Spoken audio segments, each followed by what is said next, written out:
We are an indoor tactical simulation company. We service both law enforcement as well as civilians. We utilize simulators powered by Virtua in order to develop stress inoculation.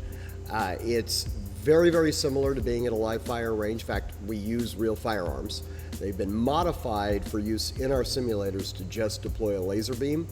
But you do get the full recoil as well as the sound experience. And it's force-on-force engagements, learning how to deal with the stresses that take place when somebody's shooting rounds back at you. So, in a nutshell, we're an indoor firearms tactical training center. My name's Stephen Lieberman. I'm the chief trainer and one of the owners of the Artemis Defense Institute.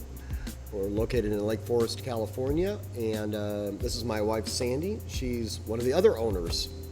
I would say, at a very fundamental level, our mission is to save lives.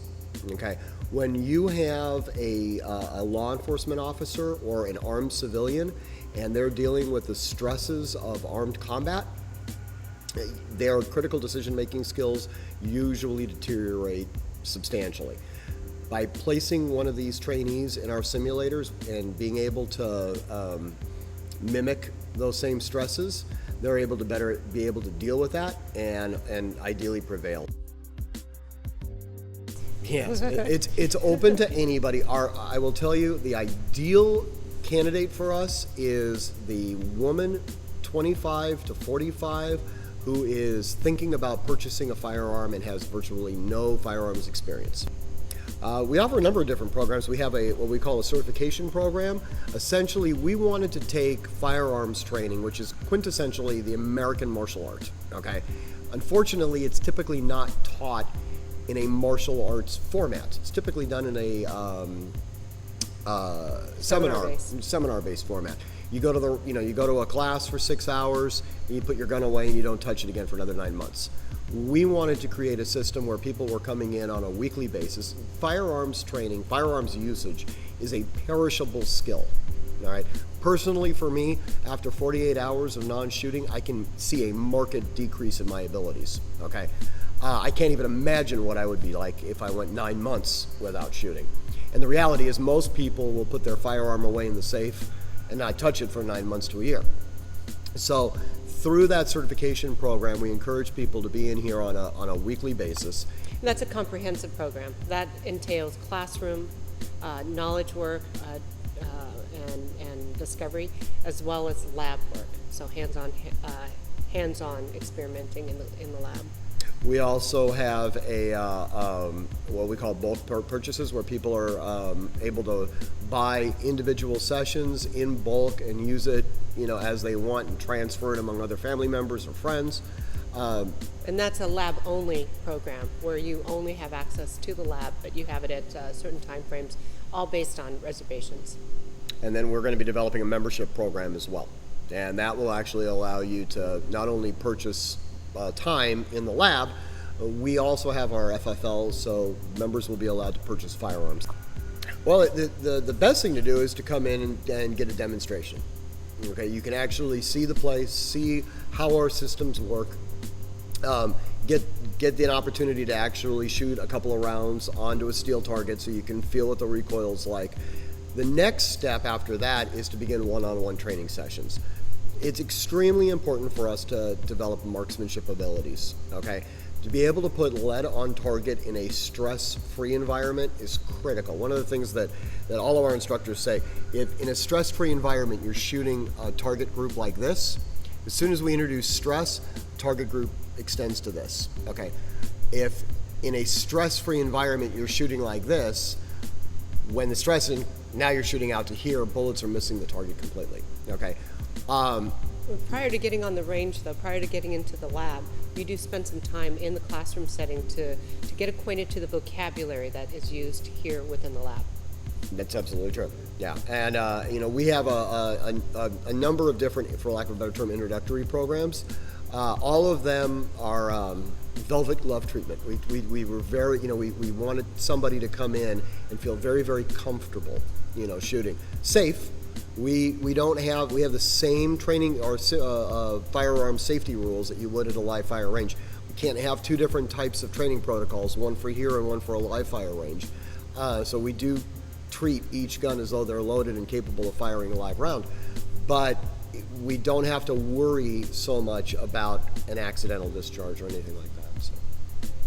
One of the fascinating things that we've seen, we have people that are competitive shooters, guys that spend every week out on the range. They're here, they walk on in, they look at the system, give them a Glock, they shoot the Glock, they're shooting at a paper or steel target, and they are doing very well. They know they're coming out of the holster properly, they're engaging their targets properly, they clearly know what they're doing. Typically their response as they begin this training is, wow, this feels like a real gun. And it's cheaper because we don't have ammunition issues. As soon as we finish our skill builders and we switch to a force-on-force engagement where now there's a human being shooting back at them and they're having to engage, everything falls apart. They're shooting randomly, they're not looking at their front sight, they're just shooting all over the place. They holster up, they've got sweat dripping off of their forehead, and their response to me is, wow, I thought I was much better than that. Yeah, it's a typical response. So for the intermediate to the advanced shooter, unless you're going into armed combat every weekend, and I hope you're not, but unless you are, we're able to provide an environment that's pretty much unheard of. We are in a 7,600 square foot facility. 5,600 of it is the warehouse, fully climate controlled, where we call the lab. And in our lab is where we handle all of the hands-on firearms training. We also utilize a classroom capable of holding up to 30 students, and then our lobby, of course, when you first come in the building. One of the things that we encourage with the lab, the area that we're at right now where we're filming, this is an area, the reason we chose lab as opposed to shooting range or indoor range or things, we want to encourage mistakes. That's one of the other fundamentals of this place. Since we do not utilize live fire, and this is an ammunition-free environment, you can try out new tactics, you can experiment without the fear of accidental discharges or negligent discharges. And you can see what works and what doesn't. You can fail here and not fail on the outside. Well, on a very basic level, nothing like this exists anywhere in the United States. We're one of the first commercial organizations to start training civilians. Also, most law enforcement agencies, if they have a simulator system, very few are going to be comparable to the Virtua system, but assuming that they even have a Virtua unit, they typically only have one. We utilize three. One of the areas that we identified law enforcement specifically is an inability to shoot on the move. And we encourage that. Static shooting, standing in one place and engaging a target, doesn't lend itself well to survival. Okay, we need people to be moving, actively seeking cover, shooting while moving.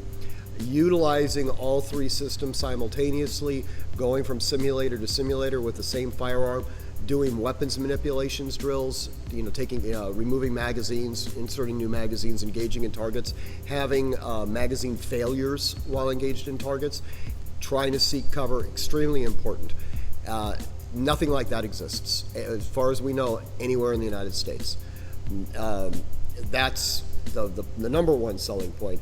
Additionally, I think one of the things that separates us from other shooting schools per se, we don't deal exclusively in the biomechanics of pressing a trigger and putting lead on target.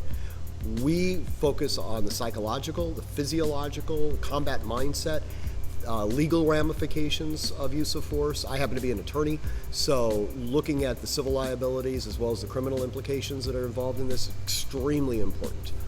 One of our instructors, we were having a discussion out in the lobby, and he's an LAPD officer and one of our instructors. And he said, I have never had a single person come through this building, walk out and say, yeah, you know what, that was okay. It's always, as soon as they walk into the lab and they see the simulators, it's usually a jaw-dropping experience. And when they're walking out the building, you can hear the chatter between the, you know, oh my God, that was incredible. That was the most mind-boggling thing. I mean, it's all been extremely positive. Initially, our business model only incorporated training civilians. At this point, it incorporates a great deal of law enforcement training and contracts, and potentially military contracts as well. At a pure fundamental level, do we anticipate on growing? Absolutely. At this point, we are hoping to bring in a couple of more Artemis Defense Institute facilities throughout Southern California. What we are teaching here is something that can be translated to everybody's day-to-day awareness. Yeah, absolutely. I think, you know, when I see somebody, especially one of our officers, come in and to be candid with you, have a mistake. I had a situation the other night where an officer was going through a training scenario. He was utilizing the AR-15 and forgot to take it off safe. Came up on a threat, pressed the trigger, and nothing happened. And he was extremely hard on himself, you know, afterwards. And, you know, I looked at him and I said, do you think you'll ever be in a situation like that again? He said, nope. Nope, I will never make that mistake again. Knowing that he worked through that issue here and will never involve, you know, be put into that position in the real world is huge. Please visit our website at artemisdefenseinstitute.com or call 949-305-6586. You have the right to bear arms and the responsibility to train.